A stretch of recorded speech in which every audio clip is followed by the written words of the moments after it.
নমস্কার বন্ধুরা, আমি Dipanwita. Easy cooking with Dipanwita চ্যানেলে তোমাদের স্বাগত। শ্যামবাজারের গোলবাড়ির কষা মাংস তো আমরা অনেকেই খেয়েছি। এই মাংস খুবই সুস্বাদু। রুমালি রুটি, পরোটা, পোলাও এগুলোর সঙ্গে খেতে বেশ ভালো লাগে। এই মাংস যদি বাড়িতে তৈরি করা যায় তাহলে কেমন হয়? চলো তাহলে আজকে এই গোলবাড়ির কষা মাংস বাড়িতে তৈরি করি। এর জন্য নিয়ে নিলাম 1 কেজি পাঁঠার মাংস। মাংসতে যদি বেশ একটু চর্বি থাকে তাহলে মাংসটা হবে খুবই জুসি। এবার মাংসটাকে ম্যারিনেট করে নেব। তার জন্য আমি 2টো পেঁয়াজকে বেটে নিয়েছি, সেটা এই মাংসের মধ্যে দিয়ে দিচ্ছি 3 টেবিল চামচ রসুন বাটা,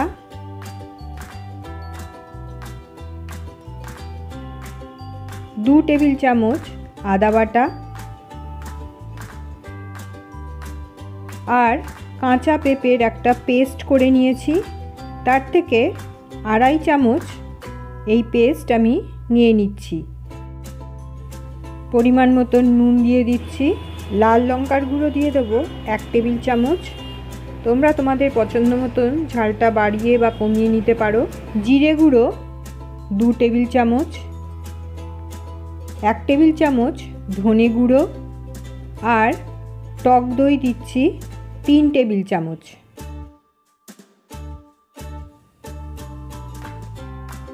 সবশেষে দিয়ে দিচ্ছি 1 টেবিল চামচ সর্ষের তেল।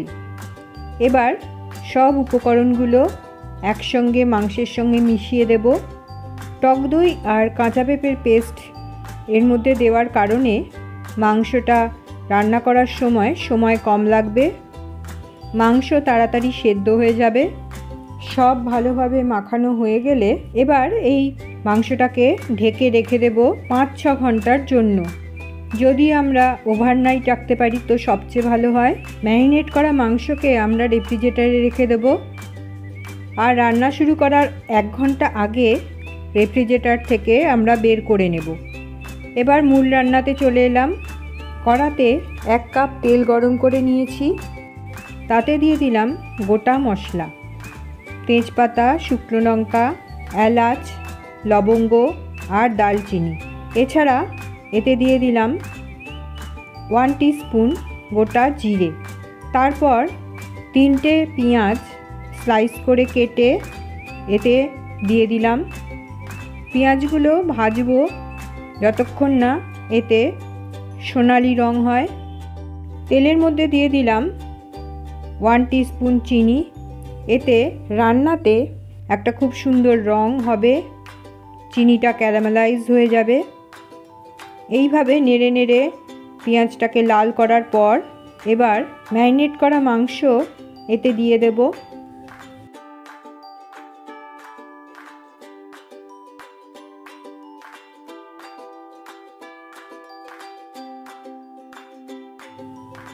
এবার শুধু মাংস কষার পালা।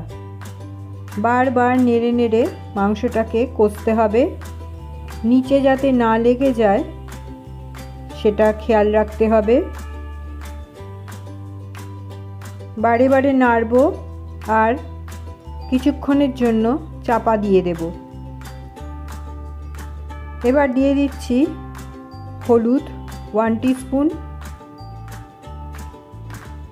আবার নেড়ে সমস্ত মিশিয়ে দেব।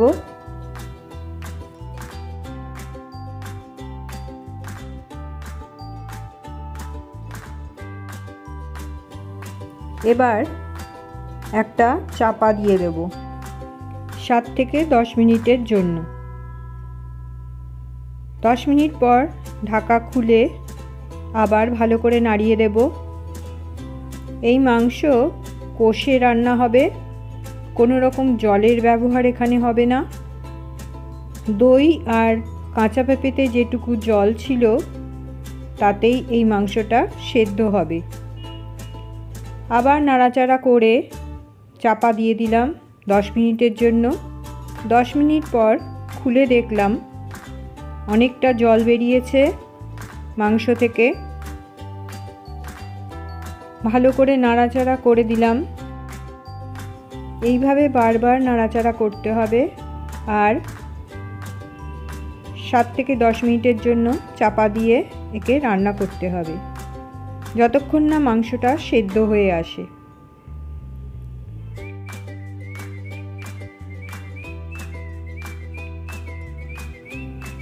এইভাবে আমি প্রায় 45 মিনিট রান্না করেছি। মাংসটা অনেকটাই সেদ্ধ হয়ে এসছে আর তলাতেও বেশ লেগে লেগে যাচ্ছে, তাই ভালো করে খুন্তির সাহায্যে নাড়িয়ে সেগুলোকে তুলে দিচ্ছি। আস্তে আস্তে মাংসর কালার চেঞ্জ হচ্ছে, মাংসটা অনেকটাই কালচে হয়ে গেছে। আমাদের মাংস রান্না প্রায় হয়ে এসেছে। আমার পুরো রান্নাটা করতে প্রায় 1 ঘন্টা 15 মিনিট মতন সময় লেগেছে।